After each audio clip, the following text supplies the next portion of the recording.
After 4 years in detention, Chief Mashood Abiola finally came home on Saturday.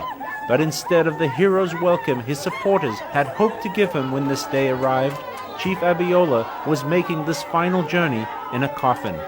It was an emotional moment for his family and the small crowd of followers who were waiting to receive the body in the early morning. For some, it was just too much.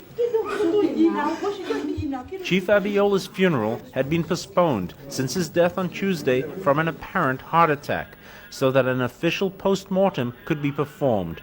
The Nigerian authorities have been anxious to disprove allegations by his supporters that foul play was involved, and a team of international pathologists had been flown into Nigeria to assist local medical teams.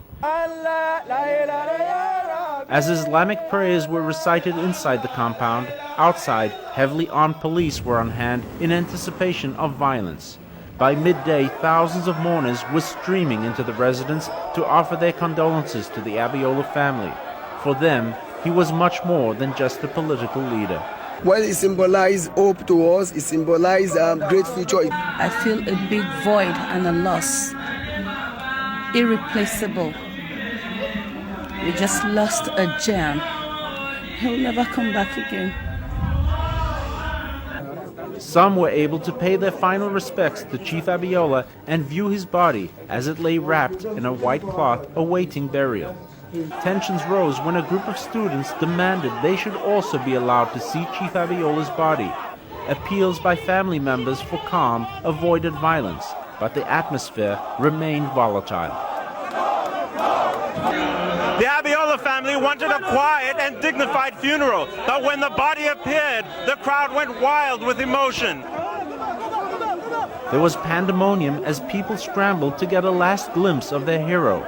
But in the Muslim tradition, there was no ceremony, and in a matter of minutes, the body was in the ground.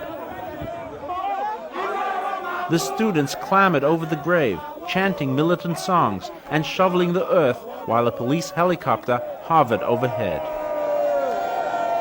Although the final autopsy results will only be known in the coming weeks, a short time after the funeral, the international medical team involved announced their preliminary findings. At this time, our preliminary opinion is that the death was due to natural causes. But this is unlikely to satisfy Abiola's followers, who blame the military for his death. After the burial, angry youths taunted police outside the gates of the Abiola residence. There are fears of outbreaks of violence as emotions run high. Chief Abiola's family and supporters are now coming to terms with the realization that he is gone. But his death also raises serious questions about Nigeria's road to democracy and who can now fill the void which his death has created. Bob Cohen, CNN, Lagos, Nigeria.